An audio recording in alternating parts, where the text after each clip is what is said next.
Hello दोस्तों, law with advocate Kavita channel पर chapter 2 जो कि कंपनी लॉ का हमने स्टार्ट किया हुआ था। 2-3 क्लासेस हमारी हो चुकी हैं। आज उसको कोशिश करेंगे कंप्लीट करने की और चैप्टर 2 की ये क्लास आज हम लास्ट क्लास बनाएंगे। तो बिना टाइम वेस्ट किए सबसे पहले आप समझिए, यहाँ पर ना जितनी भी हमने डेफिनेशन पढ़ी इस कंपनी लॉ के अंदर, चैप्टर 1 के अंदर हमने जितनी भी डेफिनेशन पढ़ी वो तो जस्ट क्या था, क्रक्स था, उस टर्म्स का मीनिंग क्या होता है। अब उसके अंदर और क्या क्या पर्टिकुलर्स होते हैं, क्या क्या प्रोविजन उनसे रिलेटेड होते हैं, उनको डेप्थ में पढ़ना। बाकी 1 बाय 1 चैप्टर में हर एक टॉपिक आएगा। जैसे इसमें हमने बहुत सारी टर्म्स पढ़ी, लेकिन ज्यादा जो इसमें कमांड हमारी बनी मेमोरेंडम ऑफ एसोसिएशन और आर्टिकल ऑफ एसोसिएशन पे पढ़ी। ठीक है, अब हमारे पास नेक्स्ट जो टॉपिक आता है that is talking about section 12। Section 12 हमारा बताता है कि रजिस्टर्ड ऑफ द कंपनी, जब आपकी कंपनी रजिस्टर हो जाती है तो उसके बाद का क्या प्रोविजन रहेगा। तो सेक्शन 12 यहाँ पे डिस्कस कर रहा है register office of the company.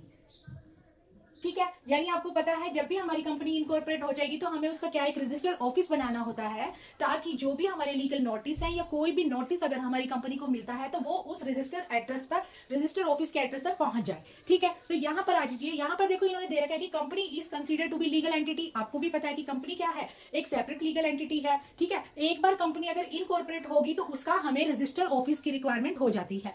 जैसे ही हमारी कंपनी बन गई तो उसके ऑफिस की रिक्वायरमेंट हो जाती है, ताकि जो भी लीगल नोटिस है, लीगल डॉक्यूमेंट्स है, या कोई भी दूसरी फर्म है, कंपनी है या इंडिविजुअल कोई भी पर्सन अगर हमारी कंपनी पे कोई भी पिटीशन फाइल करता है हमारी कंपनी के अगेंस्ट, तो वो लॉ सूट का भी नोटिस जो आएगा हमारा इसी एड्रेस पे आएगा। इसके अलावा यहाँ पर दे रखे जो कंपनी का एड्रेस है ना, यानी जो रजिस्टर ऑफिस का एड्रेस है वो पीओ बॉक्स नहीं होना चाहिए। पीओ बॉक्स का मतलब यहाँ पर क्या है, पीओ बॉक्स का मतलब है यहाँ पर फ्रेंड, जैसे पोस्ट ऑफिस का एक बॉक्स होता है ना, उस बॉक्स का एक नंबर होता है कि वो किस पर्टिकुलर एरिया का बॉक्स है, और वहां पर उस पोस्ट ऑफिस से रिलेटेड जो भी डॉक्यूमेंट्स हैं, चिट्ठी है, लेटर है, जो भी चीजें हमें मान लो कोरियर करनी होती है तो हम उस बॉक्स में डालते हैं। यानी हमें किसी स्पेसिफिक एड्रेस पर अगर हमें कोई भी नोटिस, डॉक्यूमेंट, पेपर के फॉर्म में कोई भी लेटर है हमें सेंड करना होता है तो हम उस पोस्ट ऑफिस बॉक्स में डालते हैं। तो कह रहा है कि जो कंपनी का रजिस्टर ऑफिस है ना वो पीओ बॉक्स नहीं होना चाहिए। कंपनी का ऑफिस जो है वो फिजिकल होना चाहिए। कंपनी का ऑफिस जो है रजिस्टर ऑफिस वो फिजिकल फॉर्म में होना चाहिए। वहां पर बकायदा एक पर्सन भी बैठा होना चाहिए, जो जब भी कोई भी उस ऑफिस में नोटिस जाए, लॉ सूट का कोई भी डॉक्यूमेंट जाए, कोई भी नोटिस जाए, वो उसको रिसीव कर पाए। ये थी बात रजिस्टर ऑफिस के बारे में। आई होप आपको समझ में आया होगा।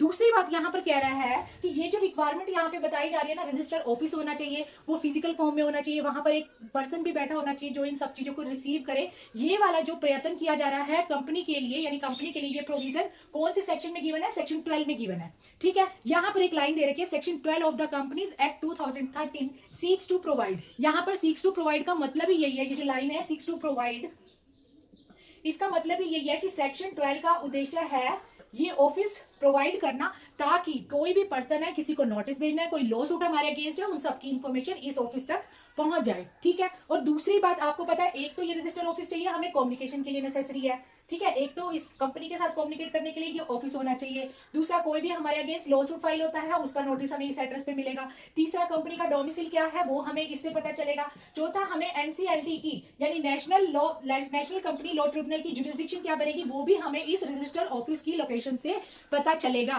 तो ये 4 चीजें हैं जो सेक्शन 12 कोशिश करता है, उद्देश्य है सेक्शन 12 का हमें इन सब चीजों से अवेयर कराना।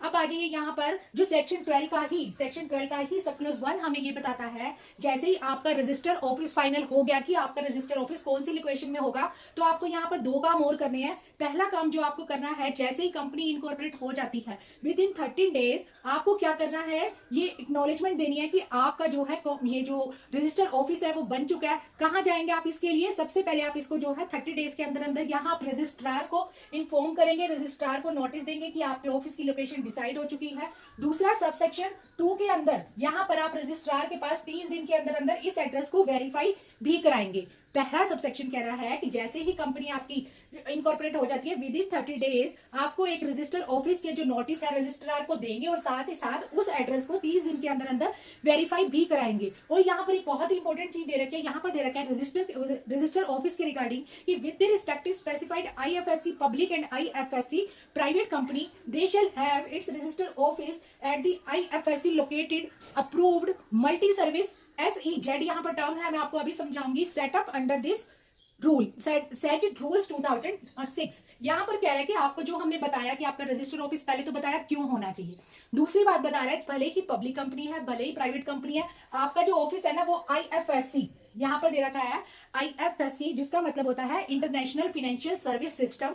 इसका जो एरिया है ना, यानी जो आईएफएससी जोन है जो IFSC जोन है उसी के अंदर होना चाहिए, अगर कोई भी पब्लिक कंपनी है या प्राइवेट कंपनी है। उसके अलावा की बात नहीं हो रही। कोई नॉर्मल कंपनी है वो अपना ऑफिस जो है भारत में कहीं भी बना सकती है, इंडिया के अंदर, जयपुर, राजस्थान, दिल्ली, कहीं भी। लेकिन अगर पब्लिक और प्राइवेट कंपनी है तो उसको अपना ऑफिस IFSC जोन के अंदर ही बनाना होगा। ठीक है, ये कंडीशन है इसकी। और दूसरा यहाँ पर कह रहा है कि ये जो IFSC जो लोकेशन होगी ये अप्रूव्ड होना चाहिए by the multi service set, यहाँ पर टर्म दे रखे SEZ सर्विस इकोनॉमिक जोन से अप्रूव होना चाहिए। मैं यहाँ पे लिख देती हूँ SEZ service economic zone, service economic zone से अप्रूव होना चाहिए। तभी क्या होगा, आपकी कंपनी का जो रजिस्टर ऑफिस है, यानी जो यहाँ पर ऑफिस की लोकेशन है, उसको जो है अप्रूव माना जाएगा। और अगर मान लो IFSC पब्लिक या प्राइवेट कंपनी है तो पब्लिक कंपनी के केस में 30 डेज का टाइम है आपके पास कंपनी का जो रजिस्टर ऑफिस को रजिस्टर कराने का, जो हमने बताया ना आपको रजिस्ट्रार को इन्फॉर्मेशन देनी पड़ेगी सेक्शन 12 के सब+1 के अंदर और 2 के अंदर वेरीफाई कराना पड़ेगा। तो अगर आपकी पब्लिक कंपनी है तो आपको 30 दिन के अंदर वेरीफाई कराना पड़ेगा। अगर आपकी प्राइवेट कंपनी है तो आपके पास 60 डेज का लिमिटेशन पीरियड है, तो आप उसको वेरीफाई करा सकते हैं। ये दोनों टर्म समझ में आ गई फ्रेंड्स। IFSC कोड एक बैंक का भी अकाउंट नंबर के साथ होता है, वो भी एक यूनिक नंबर होता है, 11 डिजिट का होता है। वो हमें ये बताता है कि हमारा बैंक जो है कौन से एरिया में आ रहा है। ठीक है, लेकिन वो जो है बैंक के कंटेक्स्ट में अलग होता है और यहाँ पर जो ये कंपनी के कंटेक्स्ट में अलग होता है। तो ध्यान रहे, बहुत ही इंपॉर्टेंट है ये वाली बात। तीसरा यहाँ पर सबसेक्शन जो सेक्शन 12 का हमें सब+3 जो है वो हमें ये बता रहा है कि हर कंपनी क्या करेगी, जो भी कंपनी का नाम होगा उसकी पेंटिंग कराएगी। जहां पे भी कंपनी का ऑफिस होगा वहां उस ऑफिस के बाद अपनी जो है कंपनी के नाम को पेंट कराएगी, अपनी कंपनी के नाम को जो है पब्लिश कराएगी, या फिर किसी भी तरह से पब्लिसिटी कराएगी कि यहाँ पर जो ऑफिस है वो इस नाम की कंपनी का ऑफिस है। दूसरा, एक तो अपनी कंपनी का जो ऑफिस है उसके बाहर कराएगी। दूसरा, कोई भी कॉन्स्पिशियस प्लेस पर, कॉन्स्पिशियस प्लेस का मतलब होता है फ्रेंड जहां पर लोगों की आवाजाही रहती है, जहां पर लोगों की नजर पड़ती रहती है, उस एरिया को कॉन्स्पिशियस प्लेस कहते हैं, कॉन्स्पिशियस पोजीशन भी इसको कह सकते हैं। उसके बाद यहाँ पर दे रखा है कि और ऐसे लेटर में कराएगी जो लीजिबल लेटर हो, मतलब जो नाम पढ़ा जा सके। जैसे आपने देखा होगा कई बार हम पंजाब जाते हैं तो वहां पर पंजाबी में लिखा होता है, कभी गुजरात जाओ तो गुजराती में भी लिखा होता है। और इन सबके साथ साथ एक तो इंग्लिश में आपको कराना है अपने नाम को पेंट, दूसरा जहां पर भी आपका ऑफिस है उस एरिया की लोकल लैंग्वेज में आपको कराना है, ताकि सब लोगों को पता हो यहाँ पर कौन सा ऑफिस है, किस जो है एरिया का ऑफिस है, किस कंपनी का ऑफिस है। उसके बाद यहाँ पर लिखा हुआ है कि जो भी नाम है और जो आप पेंट कराएंगे वहां पर नाम होना चाहिए, कंपनी का एड्रेस होना चाहिए, कंपनी का फोन नंबर क्या है, फैक्स नंबर क्या है, ईमेल क्या है, ये सब वहां पर मेंशन होनी चाहिए, ताकि इन केस ऑफ एनी डिफॉल्ट कोई भी पर्सन वहां तक पहुंच पाए। और यहाँ पर एक दे रखा है कि it's name printed on hundis promissory note, bill of exchange, यानी जो भी कंपनीज के लेटर हेड होंगे, कंपनी के नाम से कोई बिल ऑफ एक्सचेंज बनेगा, कोई प्रोमिसरी नोट बनेगा, ये कोई भी कंपनी का डॉक्यूमेंट होगा, उसके ऊपर जैसे कई बार हम देखते हैं ना लेटर हेड देखते हैं, किसी शॉप पे जाते हैं, मॉल वगैरह में जाते हैं, उनके बिल के ऊपर भी नाम होता है, तो उसी तरह से कंपनी का नाम इन सभी promissory note, bill of exchange, hundis और अदर डॉक्यूमेंट्स पे भी जो है प्रिंट होना चाहिए। और अगर आपकी कंपनी का नाम चेंज होता है 2 साल के अंदर अंदर, अगर आपकी कंपनी का नाम चेंज होता है तो आपको वही रजिस्टर ऑफिस के बाहर भी नाम चेंज कराना है। दूसरा, जो यहाँ पर ये जो bill of exchange letter head में इसको जो है कंसीडर कर रही हूँ, तो लेटर हेड पे भी आपको उसका नाम चेंज करना है। और अगर 1 पर्सन कंपनी है तो 1 पर्सन कंपनी के जो केस में आपको क्या करना है, जब भी आप कंपनी का नाम डालेंगे वहां पर आप ब्रैकेट में वहां पर मेंशन करेंगे कि ये क्या है, आपकी 1 पर्सन कंपनी है। ध्यान रहे इन सब चीजों का। अगर आप कंपनी लोगों को सच में डीपली समझना चाहते हैं, अपने एग्जाम को जो है अपीयर करना चाहते हैं, हर एक टर्म को समझना होगा। हमारी क्लासेस लेंथी होने का कारण ही यही है, मैं हर एक टर्म को बहुत बारीकी से बहुत अच्छे से समझा रही हूँ, ताकि मैं हर क्लास में बोलती हूँ कोई भी डाउट हो आपका कमेंट बॉक्स में एड्रेस कीजिए, लेकिन मेरी क्लास लेने की कोशिश पूरी रहती है कि आपको कोई डाउट आए ही ना, जिस वजह से आप पढ़ते पढ़ते कहीं स्टक हो जाए। तो प्लीज ध्यान से देखिए। अगला जो सबसेक्शन 4 है वो हमें बताता है कि notice of change and verification to the registrar. अगर आपकी कंपनी का नाम, मतलब notice of every change of the situation of register office के अंदर किसी भी तरह का चेंज होता है, यहाँ पर फॉर्म नंबर दे रखा है INC 22, रजिस्टर्ड ऑफिस के एड्रेस में कोई भी चेंज होता है तो आपको इस फॉर्म के तहत रजिस्टर्ड ऑफिस की जो भी चेंजिंग है वो 30 दिन के अंदर अंदर फीस के साथ 30 डेज का लिमिटेशन पीरियड प्लस फीस जो है जो भी प्रिस्क्राइब होगी। यहाँ पर किसी भी प्रोविजन में फीस का अमाउंट मेंशन नहीं है, इसलिए प्लस फीस लिखा हुआ है। तो जो भी यहाँ का प्रोविज का है वो आपको जो है रजिस्ट्रार को यहाँ पर आपको क्या करना पड़ेगा, इसका नोटिस देना पड़ेगा। Approval confirmation of the change, subsection 5। अब ये सेक्शन हम 12 ही पढ़ रहे हैं, ये भी 12 है, तो 12 का सबसेक्शन 5 हमें कह रहा है कि change by passing of special resolution. यहाँ पर कह रहा है कि register of the company shall be change होगा only by the passing of special resolution by company outside the local limit of the city. यानी जिस एरिया में आपका ऑफिस है वहां तक तो ठीक है, अगर आपको उस पर्टिकुलर एरिया से किसी outside the local limit of the city, town, village अगर आपको ऑफिस बनाना है, उसके लिए आपको क्या करना पड़ेगा, स्पेशल रेजोल्यूशन पास करवाना पड़ेगा। स्पेशल रेजोल्यूशन की क्या होता है मैंने आपको कल समझाया था, ऑर्डिनरी रेजोल्यूशन क्या होता है वो भी समझाया था। आज एक टर्म आएगी हमारे पास बोर्ड रेजोल्यूशन, वो जब आएगी उसको तब समझाया जाएगा। Change of register office outside the jurisdiction of the registrar, तो यहाँ पर कह रहा है कि अगर मान लो आपको एक लोकेलिटी से ऑफिस दूसरी लोकेलिटी में चेंज कराना है तो ठीक है, आप क्या कर सकते हैं, उसमें आप करा सकते हैं, लेकिन आपको क्या करवाना पड़ेगा, सबसे पहले स्पेशल रेजोल्यूशन पास करवाना पड़ेगा। मतलब आपकी ही कंपनी के जो मेंबर है उनकी एसेंट लेनी पड़ेगी। लेकिन आपको किसी ऐसे एरिया में जो है रजिस्टर ऑफिस बनाना है जहां पर वो जो है उस रजिस्ट्रार की जो जुरिस्डिक्शन है या जो एनसीएलटी है यानी नेशनल कंपनी लॉ ट्रिब्यूनल की जुरिस्डिक्शन से बाहर किसी एरिया में अगर आपको कराना है तो आपको रीजनल डायरेक्टर की परमिशन लेनी पड़ेगी by the form number INC 23, यानी रीजनल डायरेक्टर से अगर outside the jurisdiction of tribunal अगर आपको रजिस्टर ऑफिस बनाना है तो आपको जो है रीजनल डायरेक्टर की यहाँ पर क्या लेनी पड़ेगी, परमिशन लेनी पड़ेगी। ठीक है, और प्लस फीस भी लगेगी यहाँ पर जब भी आप उसको अप्लाई करेंगे। उसके बाद communication and filling of confirmation, sub section 6 हमें क्या बता रहा है, सब सेक्शन 6 हमें क्या बता रहा है कि the confirmation of change of register office from jurisdiction of one registrar to another registrar, क्या करना पड़ेगा, 30 दिन के अंदर अंदर आप रीजनल डायरेक्टर से परमिशन लेंगे। फिर आप 60 दिन के अंदर अंदर क्या करेंगे, 60 दिन के अंदर अंदर कंपनी फाइल करेगी उसी कंफर्मेशन को जो रीजनल डायरेक्टर ने दी होगी रजिस्ट्रार के पास कि हमें रीजनल डायरेक्टर की परमिशन मिल गई है तो काइंडली आप भी इसमें एसेंट दें। और इसके साथ साथ फिर 30 दिन के अंदर अंदर आपका वो जो एड्रेस है वो क्या हो जाएगा, रजिस्टर हो जाएगा। समझ में आ गई, 30 दिन के अंदर रीजनल डायरेक्टर से परमिशन लेंगे चेंज करने के लिए यहाँ पर एड्रेस को दूसरी जुरिस्डिक्शन में। फिर 60 दिन के अंदर अंदर आप रजिस्ट्रार के पास एप्लीकेशन लगाएंगे, फिर 30 दिन के अंदर अंदर आपको जो है उसका अप्रूवल मिल जाएगा। और जो मैंने आपको बताया था अगर आपकी कंपनी IFSC पब्लिक और IFSC प्राइवेट है तो बोर्ड रेजोल्यूशन भी सफिशिएंट होगा। जैसे मैंने आपको बताया कोई भी कंपनी है आपकी, नॉर्मल कोई भी कंपनी है, कोई भी प्राइवेट लिमिटेड कंपनी है, तो आप उसको क्या कर सकते हो, आप उसको कहीं भी जयपुर, दिल्ली, राजस्थान, हरियाणा कहीं भी आप उसका ऑफिस बना सकते हो। लेकिन अगर आपकी IFSC पब्लिक और IFSC प्राइवेट कंपनी है यानी आपकी कंपनी जो है इंटरनेशनल फाइनेंशियल सर्विस जो है यहाँ इसके कोड के अंदर आ रही है, तो वहां पर आपको क्या करना पड़ेगा, वहां पर बोर्ड रेजोल्यूशन सफिशिएंट होगा। अब बोर्ड रेजोल्यूशन का क्या मतलब होता है, बोर्ड रेजोल्यूशन का मतलब होता है ऐसे केस में आपको सिर्फ कंपनी के डायरेक्टर की एसेंट चाहिए, सभी मेंबर की एसेंट नहीं चाहिए। ऐसे केसेस में आपको सिर्फ कंपनी के डायरेक्टर की एसेंट चाहिए, सभी की एसेंट नहीं चाहिए।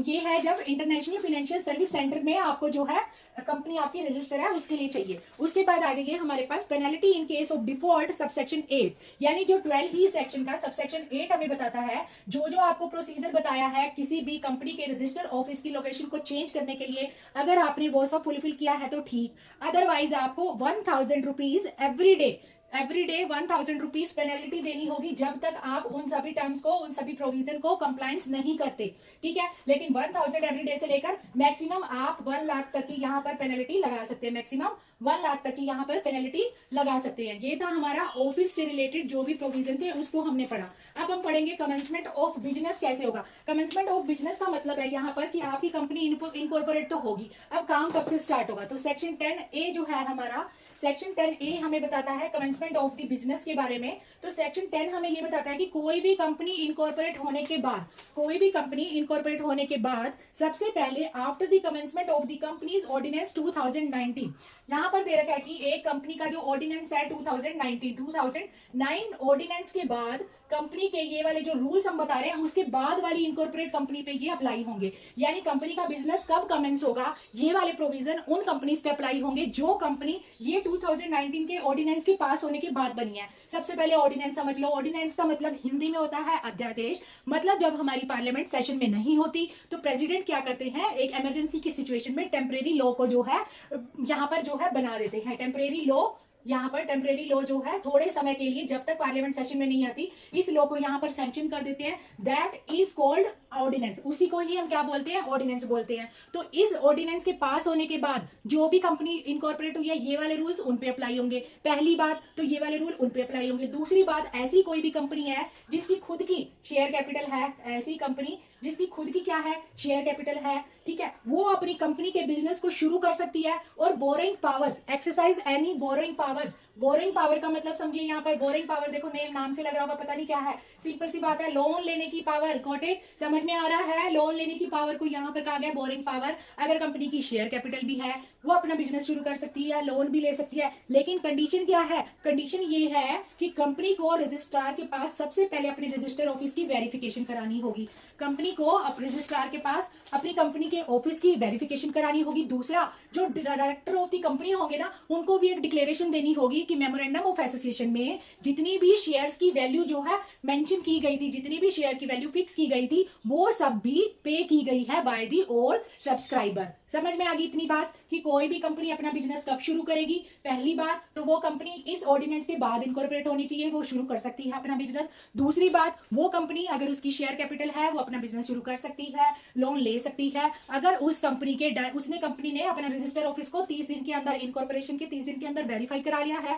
दूसरी बात, उसी कंपनी के डायरेक्टर ने ये डिक्लेरेशन भी दे दिया है कि मेमोरेंडम ऑफ एसोसिएशन में जो भी शेयर्स की वैल्यू फिक्स की गई थी वो सभी सब्सक्राइबर के द्वारा पे कर दी गई है। उसके बाद यहां पर दे रखा है कि in the case of company pursuing object requiring registration और approval from any sectoral regulator. यहां पर एक टर्म आ रही है सेक्टोरल रेगुलेटर। तो ये कौन होता है? ये ऐसी जो है अथॉरिटी होती है, जो गवर्नमेंट अथॉरिटी होती है, जो क्या करती है, किसी विशेष सब्जेक्ट को कंट्रोल करने वाली गवर्नमेंट अथॉरिटी होती है। तो सेक्टोरल रेगुलेटरी का मतलब होता है ऐसी गवर्नमेंट अथॉरिटी जो किसी पर्टिकुलर सब्जेक्ट पर कंट्रोल करती है। जैसे कि यहाँ पर एग्जांपल दे रखा है आरबीआई है या सीबी है, तो रजिस्ट्रेशन यानी कंपनी का रजिस्ट्रेशन और अप्रूवल एज द केस में भी इनसे भी ऑब्टेन लिया जाएगा और इनके साथ भी जो डायरेक्टर की डिक्लेरेशन है उसको अटैच किया जाएगा।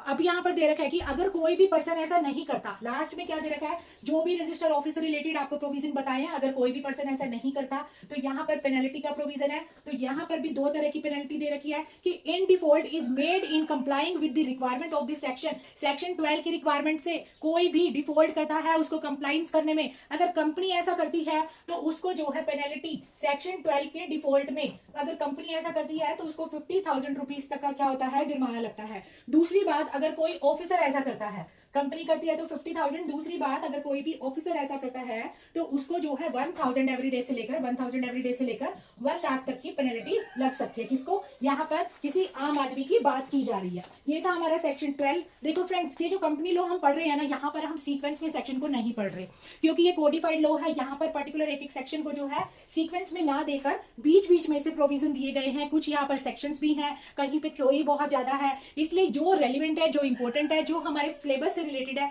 उसको, और जब जब जिस टर्म की यूज हो रही है स्टेप बाय स्टेप हम उनको समझ रहे हैं, इसलिए थोड़ा टिपिकल लग रहा होगा। कभी सेक्शन 12 आ जाता है, कभी 17 आ जाता है, कभी 10 आ जाता है, लेकिन आपको ऐसे ही याद करना पड़ेगा क्योंकि स्टेप बाय स्टेप इनको फॉलो करना पड़ेगा। अब आता है हमारे पास सेक्शन, यहाँ पर आता है 18, जो हमें ये बताता है conversion of company already register, यानी कोई भी कंपनी मान लो पहले से ही रजिस्टर की गई है, अब वो किसी दूसरे यानी किसी दूसरे सब्जेक्ट की कंपनी बनना चाहती है, तो क्या उसका कन्वर्जन पॉसिबल है? यदि यस, तो कौन कौन से प्रोसीजर हमें फॉलो करने हैं उस बारे में हम डिस्कस करेंगे सेक्शन 18 के अंदर। तो सेक्शन 18 हमें क्या बताता है? यहाँ पर conversion of already registered company, company का कन्वर्जन की बात कर रहा है। यहाँ पर कह रहा है कि कंपनी के पास पावर है, वो कन्वर्ट कर सकती है अपनी कंपनी को किसी दूसरी क्लास ऑफ कंपनी में, लेकिन उसे क्या करना पड़ेगा? आप सब कमेंट बॉक्स में बताइए। मैंने पिछली 5-6 क्लासेस में बताया है, कंपनी के अंदर कोई भी अल्टरेशन करनी है तो सबसे पहले हमें क्या करना पड़ेगा?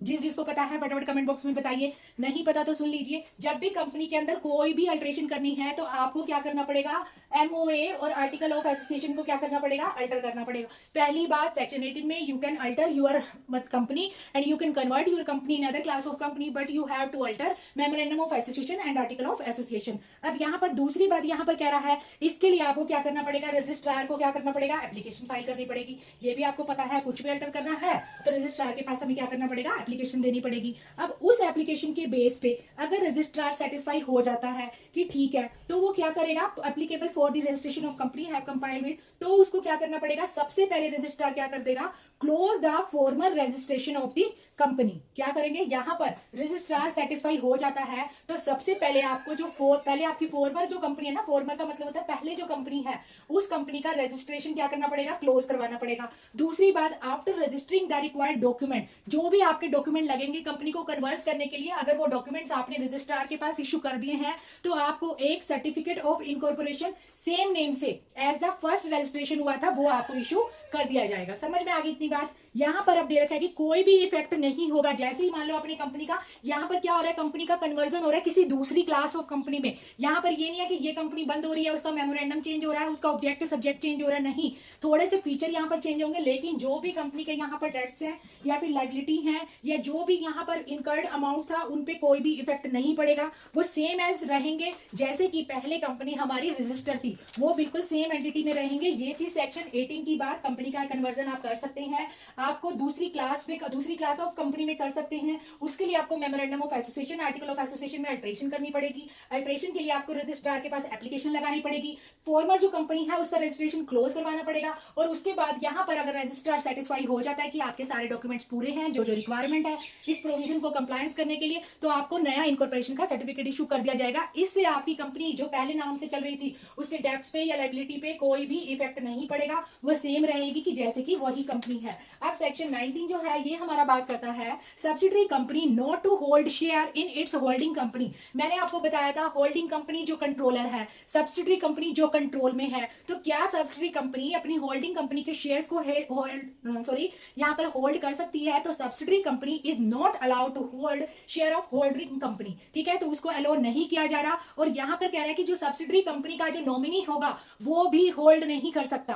सब्सिडरी कंपनी तो शेयर होल्ड कर ही नहीं सकती, उसके बाद जो उस कंपनी का नॉमिनी होगा वो भी उस कंपनी के शेयर को यहाँ पर होल्ड नहीं कर सकता। कंसिक्वेंटली यानी परिणाम स्वरूप फिर भी कोई अलॉटमेंट ट्रांसफर ऑफ शेयर अगर हो जाता है होल्डिंग कंपनी में उस सब्सिडरी कंपनी के पास, तो वो क्या माना जाएगा? वॉइड माना जाएगा। और ये वाली जो अबव रिस्ट्रिक्शन है ये अप्लाई होगी ऑन दी होल्डिंग इंटरेस्ट पे भी, चाहे वो किसी भी फॉर्म में इंटरेस्ट हो। आप किसी भी इंटरेस्ट को होल्डिंग कंपनी से सब्सिडरी कंपनी में ट्रांसफर नहीं कर सकते। लेकिन यहाँ पर 3% ऐसे हैं, यहाँ पर देखो, यहाँ पर हेडिंग में लिख रही हूँ होल्डिंग कंपनी से कुछ भी नो ट्रांसफर कहां पर? सब्सिडरी कंपनी में। लेकिन यहाँ पर 3 एक्सेप्शन है, 3% ऐसे हैं जिनको इम्यूनिटी मिली है कि उनको किया जा सकता है। पहली बात, कोई बंदा जो सब्सिडरी कंपनी का कोई भी मेंबर था, ठीक है, as a legal representative of, यहाँ पर दे रखा है कि where is subsidiary is concerned as a legal representative of the deceased member of the holding company. यानी कोई होल्डिंग कंपनी का मेंबर था, ठीक है, उसकी डेथ होगी तो उसका लीगल रिप्रेजेंटेटिव जो है वो सब्सिडरी कंपनी से जो है रिलेशन में है, तो वो लीगल रिप्रेजेंटेटिव होल्डिंग कंपनी से शेयर ले सकता है। तो पहली बात यहाँ पर हो गया लीगल रिप्रेजेंटेटिव डिसीज किसका होगा? होल्डिंग कंपनी का, लेकिन इसका रिलेशन है सब्सिडरी कंपनी से, तो ये यहाँ पर जो है शेयर ले सकता है। दूसरी बात, जहां पर subsidiary company hold such share as a trustee, यानी सब्सिडरी कंपनी अपने नाम से नहीं लेकिन एज ए ट्रस्टी अगर शेयर्स को होल्ड करना चाहती है किसके? होल्डिंग कंपनी के, तो एज ए ट्रस्टी भी वो क्या कर सकती है? शेयर्स को होल्ड कर सकती है। तीसरी बात, subsidiary company is a share holder even before it became a subsidiary company, यानी सब्सिडरी कंपनी बनने से पहले कोई भी मेंबर ऑलरेडी होल्डिंग कंपनी का शेयर होल्डर था। समझ में आ गई कि सब्सिडरी कंपनी बनने से पहले ऑलरेडी कोई भी जो है होल्डिंग कंपनी का शेयर होल्डर था, तो वो भी यहाँ पर क्या कर सकता है? उसके शेयर को होल्ड कर सकता है। और यहाँ पर दे रखा है कि right to vote at a meeting of holding company only in respect of the shares held by legal representative और एज ए ट्रस्टी। यानी ये जो 2 अथॉरिटी हमने पढ़ी ना, लीगल रिप्रेजेंटेटिव और ट्रस्टी, तो ये जो क्या कर सकते हैं? होल्डिंग कंपनी की मीटिंग में राइट टू वोट भी इनको दिया जा सकता है। और यहाँ पर दे रखा है कि सब्सिडरी कंपनी भी बाय कर सकती है शेयर होल्डिंग कंपनी पे अगर वो कंपनी अमलगमेटेड हो जाती है। कहां पर? होल्डिंग कंपनी में। लेकिन यहाँ पर कोर्ट या ट्रिब्यूनल का सैंक्शन लगेगा कि ये दोनों कंपनी मर्ज हो गई है, एक हो गई है, तब वो उस कंपनी के होल्डिंग कंपनी के जो है शेयर को होल्ड कर सकती हैं। ये था हमारा सेक्शन 19 हम पढ़ रहे थे। अब आता है हमारे पास सेक्शन 20। सेक्शन 20 यहाँ पर हमें क्या बताता है? जो सेक्शन 20 है वो टॉकिंग अबाउट द कि सर्विस ऑफ डॉक्यूमेंट। अब डॉक्यूमेंट की सर्विस कैसे होगी और कौन से डॉक्यूमेंट की बात की जा रही है, तो यहाँ पर ये बता रहा है जो सेक्शन 20 है ना कंपनी एक्ट का, जिसको हम पढ़ ही रहे हैं, उसका कह रहा है अगर आप रूल 35 में जाओगे, जो रूल्स का एक्ट है वो 2014 का है, कंपनी एक्ट के प्रोविजन का है दैट इज 2013 का। तो जो 2014 का जो एक्ट है उसका रूल नंबर 35 के अंदर ये कह रखा है जो सर्विस ऑफ डॉक्यूमेंट होगी, ठीक है, वो the mode in which document may be served on the company, on the member, also on the registrar, law with the respect to the service of document as follow. तो कैसे होगी? यहाँ पर क्या बता रहा है? Mode of service of document बता रहा है कैसे होगी। सबसे पहले बता रहा है कि आप जो भी डॉक्यूमेंट आपको कंपनी को किसी ऑफिसर को भेजने हैं, आप रजिस्टर पोस्ट करा सकते हैं। पहली बात, आप रजिस्टर्ड पोस्ट के जरिए भेज सकते हैं, दूसरा स्पीड पोस्ट के जरिए भेज सकते हैं, तीसरा कोरियर के जरिए भेज सकते हैं, और चौथा यहाँ पर आप उसको रजिस्टर ऑफिस में भी छोड़ सकते हैं। ये सब यहाँ पर दे रखे हैं, ये सब मोड है जिसमें आपको डॉक्यूमेंट भेजने हैं। किसको? कंपनी और ऑफिसर को। ये जो मोड मैंने बताया आपको, कंपनी और ऑफिसर्स की बात हो रही है। लेकिन अगर आपको डॉक्यूमेंट जो है यहाँ पर रजिस्ट्रार को भेजने हैं, किसको? रजिस्ट्रार या उससे रिलेटेड मेंबर को भेजने हैं, तो भी आप यही सब मोड का यूज करेंगे। यानी किसी को भी डॉक्यूमेंट भेजना हो, देखो यहाँ पर कंफ्यूजिंग पता क्या, अब दोनों में जो mode of transfer of document है या mode of service of document है ना, सेम ही है, बस अलग से टॉपिक बना रखा है, इसलिए स्टूडेंट जो है कंफ्यूज हो जाते हैं। सिंपल सा लिख दो भाई सर्विस ऑफ डॉक्यूमेंट, भले कंपनी को भेजो, ऑफिसर को भेजो, रजिस्ट्रार को भेजो, यही मोड है, इन्हीं मोड के जरिए आपको क्या करना पड़ेगा, भेजने पड़ेंगे। लेकिन यहाँ पर जो है ना रजिस्ट्रार के पास जब भेजेंगे तो यहाँ पर आपको क्या करना पड़ेगा, प्लस फीस भी आपको जो भी कंपनी की एनुअल मीटिंग में डिटरमाइन की गई होगी कि ये वाली फीस भी साथ लगाई जाएगी, तो वो फीस भी आपको यहाँ पर क्या करना होगा, पे करनी होगी। अब इसके बाद चलते हैं हमारे नेक्स्ट टॉपिक पे। आज की क्लास थोड़ी सी लेंथी हो सकती है क्योंकि आज हमें इसको खत्म करना है, और ये जो टर्म है speed post, courier, electronic transmission, ये सब आपको पता होगा, मैं इसके अंदर नहीं जा रही। अब यहाँ पर दे रखा है कि जो सेक्शन हम 20 पढ़ रहे हैं इसका सब+2 हमें क्या बताता है, सेक्शन 20 का सब+2 provide that in case of delivery by post such service shall be deemed to have been effect. अब इफेक्ट कब होगी, अब आपने तो भेज दिया, पोस्ट कर दिया, सर्विस कर दी, कोरियर कर दिया, तो वो कब इफेक्ट में मानी जाएगी, तो ये कह रहा है in the case of notice of a meeting at the expiration of 48 hours after the letter containing the same is post. जैसे ही आपने कोई भी लेटर पोस्ट कर दिया तो 48 आवर्स के बाद उस डिलीवरी को क्या माना जाएगा, इफेक्टिव माना जाएगा। क्या माना जाएगा, उसको इफेक्टिव माना जाएगा। और यहाँ पर कह रहा है कि जो सेक्शन 20 का ही सब+2 ये कह रहा है shall apply to Nidhi company. Nidhi company मैंने आपको बताया था ना, जो अपने ही मेंबर को डिपॉजिट देती है और अपने ही मेंबर से लेती है। तो निधि कंपनी के केस में ये कह रहा है the document may be served होंगे ओनली ऑन मेंबर को who hold share of more than ₹1000 in face value या more than 1% of the total paid up share capital. Nidhi company के केस में जिस भी पर्सन के पास 1000 रुपीज की फेस वैल्यू वाले शेयर हैं या 1% of the total paid up share capital का जो है शेयर है, उसी को ही यहाँ पर क्या किया जाएगा, यहाँ पर डॉक्यूमेंट जो है सर्व किए जाएंगे। अब आइए सेक्शन 21 पे। सेक्शन 21 भी कोई रॉकेट साइन नहीं है, बिल्कुल एक ही लाइन में हम इसको समझेंगे कि authentication of document proceeding and contract, कैसे उनका ऑथेंटिकेशन होगा, मतलब कैसे पता चलेगा ये सही है। तो कोई भी डॉक्यूमेंट या proceeding requiring authentication by the company होना चाहिए या कॉन्ट्रैक्ट बना होना चाहिए उस बिहाफ पे कि ये वाले जो डॉक्यूमेंट है सही है। दूसरा साइंड बाय की मैनेजेरियल पर्सन। की मैनेजेरियल पर्सनल के बारे में मैंने आपको कई बार बताया, जो भी डेली ट्रांजेक्शन का ब्यौरा रखता है उस एम्प्लॉय को हम क्या बोलते हैं, की मैनेजेरियल पर्सन। या तो उसके साइन होना चाहिए कि जो भी डॉक्यूमेंट्स हैं वो सही हैं, या फिर any officer employ of the company जिसको बोर्ड ने ऑथराइज किया है। जहां पर भी बोर्ड आ जाए वहां पर समझ लेना डायरेक्टर्स ऑफ कंपनी की बात हो रही है। साथ ही साथ यहाँ पर सेक्शन 22 में भी ये बताया गया कि execution of bill of exchange etcetera वैसे कैसे होगा। तो यहाँ पर दे रखा है सब सेक्शन 1 ऑफ द 22 का, सब सेक्शन 1 ऑफ द 22 का हमें बता रहा है कि बिल ऑफ एक्सचेंज, हुंडी, प्रोमिसरी नोट जो कुछ भी है उसको क्या माना जाएगा, एक्सेप्टेड माना जाएगा, ड्रॉन माना जाएगा, एंडोर्स माना जाएगा। किसके बिहाफ पे माना जाएगा, कंपनी के बिहाफ पे। और कब माना जाएगा, यदि वो जो है कंपनी के नेम से बना है या ऐसे पर्सन के द्वारा बना है जिसने जो है, जिसको जो है कंपनी ने अथॉरिटी दी है वो सब promissory note, bill of exchange वगैरह बनाने की। ठीक है। और यहाँ पर कह रहा है कि जो भी फॉर्मल डीड्स हैं यानी promissory note, bill of exchange executed होंगी only through a power of attorney. Power of attorney का मतलब पता है ना आपको क्या होता है, पावर ऑफ अटर्नी का मतलब होता है वकालतनामा। ठीक है, समझ में आ गई इतनी बात। उसके बाद कंपनी में भी राइटिंग में अपनी सील लगाएगी उसके ऊपर, और अगर इन केस ऑफ कंपनी उसके पास सील नहीं है तो कोई भी 2 डायरेक्टर जो ऑथराइज्ड हैं कंपनी के बिहाफ पे, और या फिर कंपनी सेक्रेटरी, ये जो भी कंपनी सेक्रेटरी अपॉइंटेड होंगे, कोई भी ऑथराइज पर्सन होगा, उनके क्या कर देंगे, साइन लगा देंगे कि ये भी जो भी डॉक्यूमेंट है वो क्या है, ऑथेंटिकेटेड है, यानी क्या है, वेरीफाइड है, ट्रू है। ये था हमारा कंपनी लॉ और इससे कंपनी लॉ का चैप्टर 2। इसके साथ साथ मैं आपको एक छोटा सा टॉपिक और कराना चाहती हूँ आदि, क्योंकि ये हमारा पहले मिस हो गया था। 2 ही टर्म है, बिल्कुल सिंपल शब्दों में सिर्फ सुन भर लीजिए। यहाँ पर जो टर्म है doctrine of constructive notice and doctrine of indoor management, 2 term है, दोनों ही सिद्धांत है। किन किन केसेस से आए वो भी यहाँ पर मेंशन है। ठीक है, सबसे पहले समझो doctrine carries the counter effect, है ना, कि जो भी डॉक्ट्राइन है, यानी यहाँ पे डॉक्ट्राइन लिख देती हूँ जिस बारे में हम बात कर रहे हैं, डॉक्ट्राइन ऑफ कंस्ट्रक्टिव नोटिस, और दूसरा सिद्धांत है वो है इंडोर मैनेजमेंट। इंडोर मैनेजमेंट, अब ये क्या होता है, सबसे पहली बात तो ये समझ लो दोनों ही एक दूसरे के क्या है, काउंटर है, यानी अपोजिट है। दोनों सिद्धांत जो है एक दूसरे से अपोजिट है।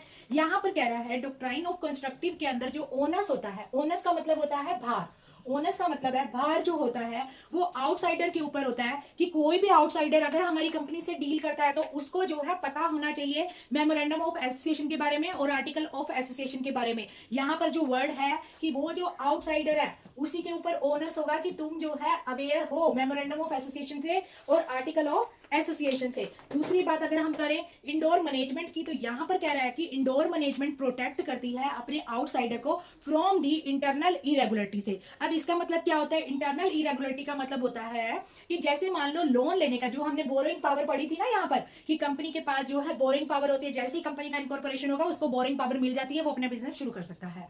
अब इंटरनल इरेगुलरिटी का क्या मतलब है, ध्यान से समझना, कंफ्यूज होने की जरूरत नहीं है, बिल्कुल सिंपल वे में समझा रही हूँ। कंस्ट्रक्टिव नोटिस का मतलब है, यहाँ पर मैंने आपको बताया दोनों ही सिद्धांत एक दूसरे से अपोजिट है। कंस्ट्रक्टिव नोटिस का मतलब है जो भी आउटसाइडर है भाई वो खुद अपनी जिम्मेदारी उसकी है कि उसको कंपनी का memorandum of association, article of association के बारे में पता है, जिस कंपनी से डील कर रहा है वो अवेयर है। तो इस केस में यहाँ पर कंपनी की कोई भी जिम्मेदारी नहीं बनती, लेकिन इंडोर मैनेजमेंट में कंपनी जिम्मेदारी लेता है कि अगर किसी भी आउटसाइडर के साथ कोई भी डिफॉल्ट होता है तो कंपनी उस आउटसाइडर को प्रोटेक्ट करती है अगर गलती उनकी कंपनी की है, जिसको हम इंग्लिश में बोलेंगे इंटरनल इरेगुलरिटी। जैसे लोन लेने का एक प्रोसीजर है कि आपको जो है यहाँ पर लोन लेने के लिए मीटिंग होनी चाहिए, डायरेक्टर की परमिशन होनी चाहिए। यदि आप बिना डायरेक्टर की परमिशन के लोन ले लेते हैं और बाद में आप कंपनी को, बैंक को ये नहीं कह सकते कि हम आपका लोन वापस नहीं करेंगे, क्योंकि लोन लेने के लिए हमें डायरेक्टर की परमिशन चाहिए थी, हमने वो परमिशन तो ली नहीं। तो इसमें बैंक का क्या डिफॉल्ट हुआ, बैंक के पास जब हम लोन लेने के लिए गए, इतनी बड़ी कंपनी है तो बैंक ये सोचेगा,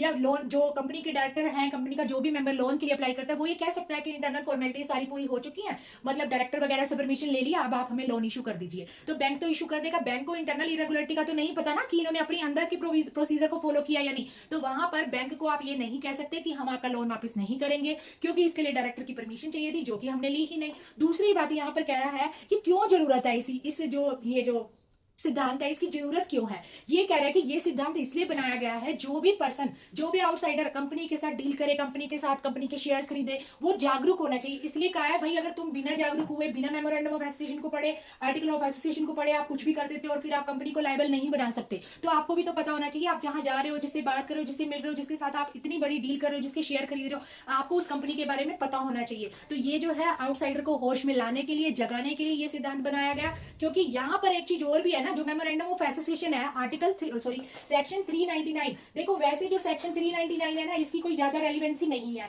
कौन से सेक्शन की, 399 की ज्यादा रेलिवेंसी नहीं है, लेकिन ये हमें इतना जरूर बताता है कि जो मेमोरेंडम ऑफ एसोसिएशन है और आर्टिकल ऑफ एसोसिएशन है, ये ना पब्लिक डॉक्यूमेंट है, कोई भी पढ़ सकता है। या तो कंपनी की साइट पे पढ़ सकता है, कंपनी की वेबसाइट पे कंपनी का प्रोस्पेक्टस आप पढ़ सकते हो। अगर इतना भी आपको टाइम नहीं है तो आप अब्रिज प्रोस्पेक्टस ले लो, जिसके अंदर क्या होता है, समरी ऑफ द प्रोस्पेक्टस होती है। अगर इतना भी टाइम आपके पास नहीं है तो फिर आप यहाँ पर किसी को ब्लेम नहीं कर सकते।